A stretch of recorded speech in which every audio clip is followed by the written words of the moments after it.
Good morning, students. In our previous classes, we have completed the verb and started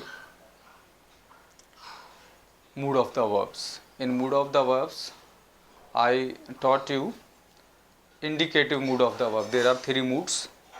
Number one is indicative mood, and the second one is imperative mood, and the third one is subjunctive mood. So we have almost completed indicative mood, and now it's time to read imperative mood. Let's begin.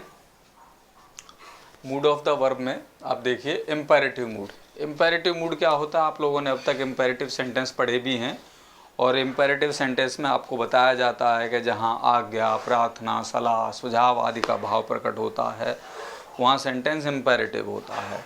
तो वो ही imperative mood से भी relate करता है. वही चीज़ है imperative mood में भी. वर्ब का एक्चुअली वहाँ इम्पेरेटिव मूड ही होता है जिसके आधार पर हम सेंटेंस को इम्पेरेटिव सेंटेंस कह देते हैं. तो देखिए इम्पेरेटिव मूड में क्या है, जब कोई वर्ब किसी कमांड माने आदेश, कमांड है, ऑर्डर है, एग्जॉर्टेशन सलाह है, सजेशन है, एडवाइस है, एंट्रीटी है, प्रेयर, प्रार्थना, उस तरह के भाव व्यक्त करती है तो वह वर्ब इम्पेरेटिव मूड में मानी जाती है. और इम्पेरेटिव मूड का प्रयोग जनरली सेकंड पर्सन के साथ ही होता है. इम्पेरेटिव मूड का जो प्रयोग है वो जनरली सेकंड पर्सन के साथ होता है. तो आइए देखते हैं. वेट हेयर, ये सेंटेंस क्या करता है? कमांड शो कर रहा है और वर्ब से सेंटेंस शुरू हो रहा है. अगर ये सेंटेंस नेगेटिव होता तो आप इसे कहते हैं डोंट वेट हेयर. तो आप यहाँ देखेंगे, यहाँ पर सब्जेक्ट का जिक्र हमने नहीं किया है. Take care of your health, यहाँ पर सलाह दी जा रही है कि आप अपने स्वास्थ्य का ध्यान रखें. हैव मर्सी अपॉन अस, हम पर दया करिए. रिक्वेस्ट, तो मतलब जिससे ये सारी बात कही जा रही है उसका यहाँ कहीं जिक्र नहीं है. तो in short we can understand this that subject is missing. तो यहाँ पर सब्जेक्ट मिसिंग होता है और वो सब्जेक्ट जनरली सेकंड पर्सन होता है. यही बात हमने आगे लिखी है. यद्यपि इम्पेरेटिव मूड का प्रयोग सेकंड पर्सन के साथ ही हो सकता है, किंतु लेट का प्रयोग करके भी समान अर्थ फर्स्ट तथा थर्ड पर्सन के साथ भी प्राप्त किया जा सकता है. अगर हम लेट का यूज़ कर लें तो फर्स्ट पर्सन और थर्ड पर्सन में भी हम वही मीनिंग को अचीव कर सकते हैं. जैसे लेट मी गो, मुझे जाने दो. लेट हिम गो, उसे जाने दो. तो यहाँ पर देखिए आप, फर्स्ट पर्सन और थर्ड पर्सन में भी हमने उसी चीज़ को प्राप्त करने की कोशिश की है, उसी अर्थ को प्राप्त करने की है जो हम सेकंड पर्सन से प्राप्त करते हैं. इम्पेरेटिव मूड में वर्ब का जो सब्जेक्ट होता है यू, वो छुपा रहता है, उसको हम मेंशन नहीं करते हैं. वो ध्यान रखेंगे आप, आपने सारे इम्पेरेटिव सेंटेंसेस पढ़े हैं, उनमें कहीं भी यू जो सब्जेक्ट होता है उसको मेंशन नहीं किया जाता, वो हिडन रहता है. तो यही इम्पेरेटिव मूड होता है वर्ब का. और तीसरे नंबर पे आता है वर्ब का आपका सब्जंक्टिव मूड. तो इसे देखिए क्या होता है सब्जंक्टिव मूड. इसे सब्जंक्टिव मूड इसलिए कहते हैं क्योंकि जिस क्लॉज में इस मूड की वर्ब होती है वह प्राय किसी अन्य क्लॉज से सबजॉइंड होता है. मतलब जिस भी सेंटेंस में सब्जंक्टिव मूड वाली जो क्लॉज होती है वो किसी न किसी दूसरी क्लॉज से जुड़ी हुई होती है. और ऐसा बिल्कुल ही असंभव जैसा होता है कि सब्जंक्टिव मूड वाली जो क्लॉज है वो इंडिपेंडेंट हो. वो इंडिपेंडेंट क्लॉज नहीं होती है. और इसको समझने के लिए आगे देखते हैं हम, पूरी बात अभी समझ में आ जाएगी. आइए देखते हैं. अभी बताया था आपको कि सब्जेक्टिव मूड में आने वाली जो क्लॉज होती है वो कदाचित ही स्वतंत्र होती है. उसके बाद अगला बिंदु ये है कि सब्जेक्टिव मूड में वर्ब के एक्शन के घटित होने की कल्पना की जाती है. सब्जेक्टिव मूड में एक्शन जो है वास्तव में घटित नहीं होती, बल्कि उसके घटित होने की कल्पना की जाती है.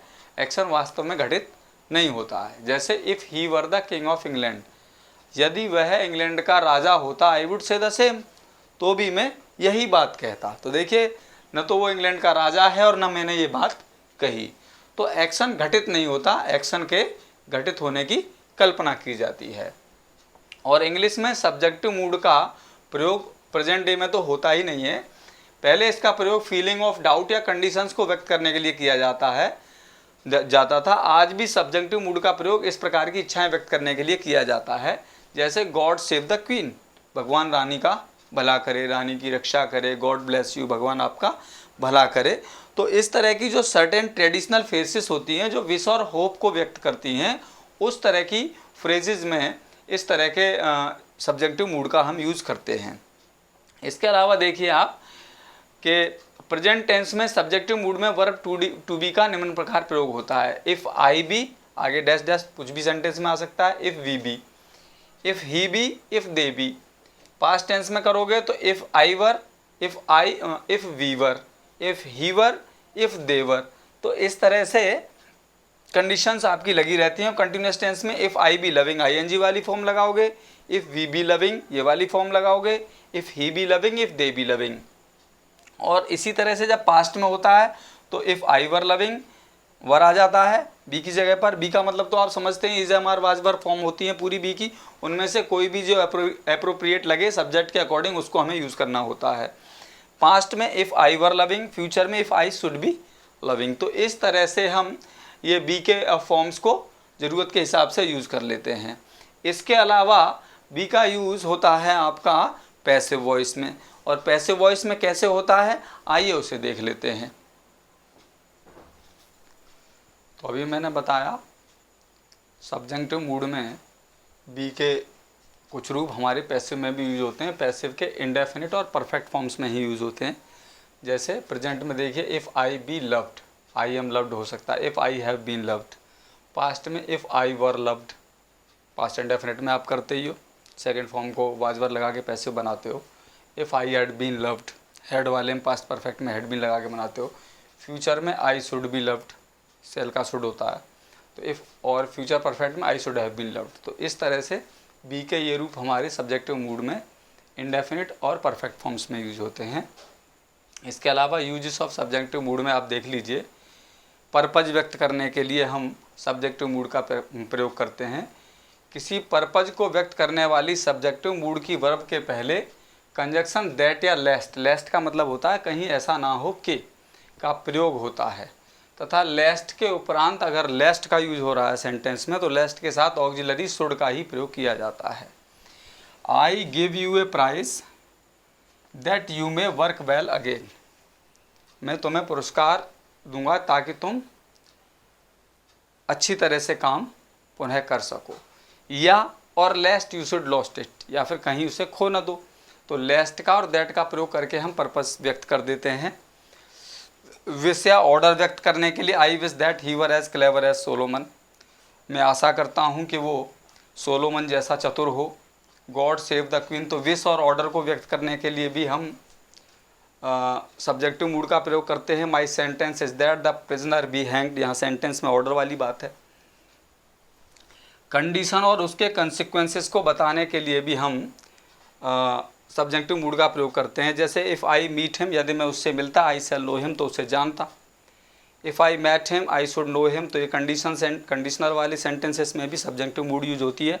तो वास्तविक एक्शन नहीं दिखेगी यहाँ पर, आपको फैक्ट नहीं नजर आएंगे। तीसरा है डाउट या सपोजिशन, किसी सब्जेक्टिव मूड की क्रिया के पहले जब कोई कंजक्शन आ जाए तो वह किसी डाउट या सपोजिशन को व्यक्त करती है। सब्जेक्टिव मूड में वर्ब कभी फैक्ट को व्यक्त नहीं करती, ये बात मैंने आपको पहले ही बताई है कि सब्जेक्टिव मूड में वर्ब फैक्ट को नहीं करेगी, काल्पनिक चीज़ों को बताएगी। जैसे दो इट हैव नो टंग, यद्यपि उसमें कोई आवाज़ नहीं थी, जीभ नहीं थी उसकी, मर्डर विल स्पीक, तो कंजक्शन आ रहा है लेकिन कंजक्शन आने के साथ फैक्ट को व्यक्त नहीं किया जा रहा। ठीक है, इसके साथ ही हमारी वर्ब समाप्त होती है, मूड खत्म होते हैं। धन्यवाद।